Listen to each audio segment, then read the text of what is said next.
and welcome to QUTV News This Week. I'm Madison Norris. We are in week 3 of classes on campus. For an update as to how everything is going, President Brian McGee is here. Great to be here. Hello. Thank you for joining us again this week. Always a pleasure. So now that we are officially 3 weeks into the course of this semester, how would you say the university has been handling life here on campus amongst the various activities? Well, I think things have gone very well in many respects, and the great credit for that goes to our students. I mean, everything relies on students following the rules, doing the things they need to do to keep themselves safe. We can lay out the rules, we can study it for months, and we did. We can buy the cleaning supplies, and we can change the desks. But in the end, people have to keep themselves safe, and I really want to give every compliment in the world to students who I see wearing their masks, observing social distancing. Doesn't mean people don't make mistakes, and some people aren't as careful as others, but I think QU students ought to give themselves a pat on the back for how it's gone so far. So would you say then that the transition has been smooth for both faculty, staff, and students with all of the restrictions, keeping up with how affected that courses and the classes have been in the classroom? Well, I don't think anyone will call this year smooth. I think 10 years from now, you're going to look back on 2020 and say, boy, did that year stink. And there are a lot of ways in which that's true. But I think by and large, things have gone far more smoothly here than in many other universities. And all those universities did their best as well, but I think the credit here goes to students who are really dedicated to having their full academic semester, which we are very committed to, and faculty and staff working very hard to make that possible as well. So we've made mistakes along the way. There are things we'd go back and do again in a different way if we could, but I think overall it has worked very well for us, and again, that begins and ends with people doing the job that they're asked to do.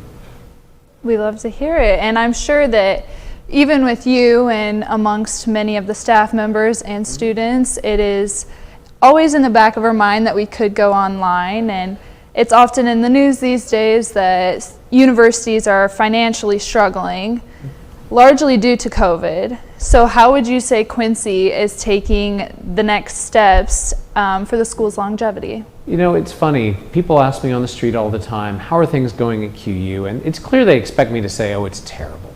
And the answer is, we have more new students this year than we did last year. We are financially stable.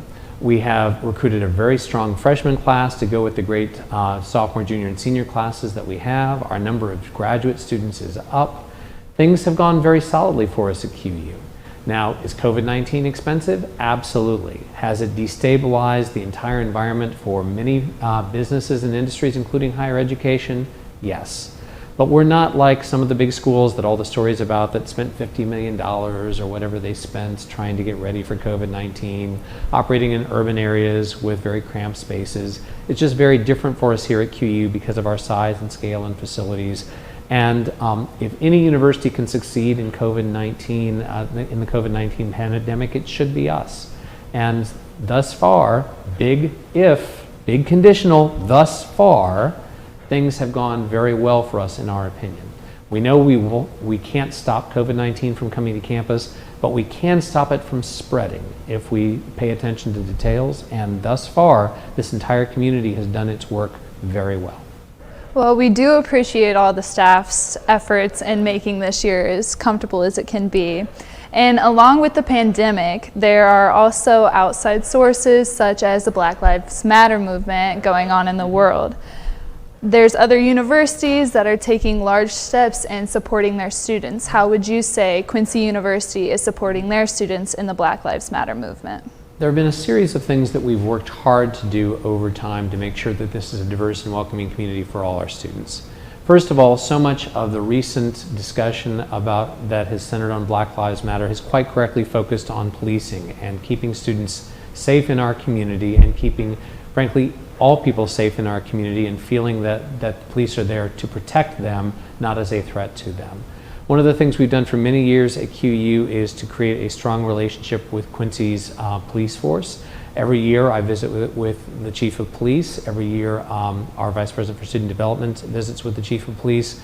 We want there to be a close relationship, and we want to make sure that the police force is very aware of the fact that we are a leading force for diversity in Quincy, Illinois. We expect our students, faculty, and staff to be respectfully treated, and no one should feel like they're at risk when they see a police officer because of the color of their skin or because of their racial or ethnic background. And so that is one important piece. There are a series of other things we need to do to make sure our community is aware of racial difference and respectful of it. And that means that we need to continue to think about how, with programming in and out of the classroom and with the rules that we have on campus, that we create a safe and welcoming space. There's so much more to say here and so much more to do. This is not a campus that has gotten it right on race, for example. But it's a place where I do believe people of good faith are working to make progress, and I believe that the city is a place where we're working to make progress as well. I think QU is a powerful force for good, not just for its own students and community, but for this entire region. I know many students are thankful the conversation has started. So along with the respect that you were mentioning, how would you say, with the upcoming graduation this week, what are some of the crucial rules and respect needed towards facilities and staff members with everyone returning to campus for graduation? With graduation, we're communicating clearly with those parents and family and friends who are coming to graduation what our rules are on campus. In fact, I was just reviewing some of the guidelines we're going to send out later today so that people are reminded that if you're outdoors at this ceremony, whether it's at the first one, the middle one, or the last one, that you need to follow our rules for campus. That if you're within 6 feet of one another outdoors, you need to have a mask on, that you need to make sure you observe those distancing and masking rules throughout the time you're on campus. If you go indoors for any reason in a campus building, you need to wear a mask and stay 6 feet or more apart. These that you need to have good hand hygiene. We're trying to convey all those same rules that you follow every day, Maddie, so that we're following them as well with all of these family members. And of course, remember, this would ordinarily be a single ceremony. We're splitting it in 3 so that we keep the crowds down, so that we create more safety for everyone on campus. And of course, as a practical matter, we're going to give students a great experience. I'm going to give the same commencement speech 3 times on Saturday. But we're also going to tell people, you know, once you're done, you do need to move on because we need to be able to bring in more people. And it's nice if they have good parking, but much more importantly, we need to avoid crowds. Well, thank you so much for your time once again this week and answering all of our questions. It's a pleasure to have you. It is a pleasure to be here. God bless. QUTV does a great job. And of course, for you and for everyone here, it's always a great day to be a Hawk. If you have any more questions, email us at qumedia@quincy.edu. You can also follow us at qumedia.net or on all of our QUTV social media platforms. For QUTV News, I'm Madison Norris. Stay safe and wear your mask.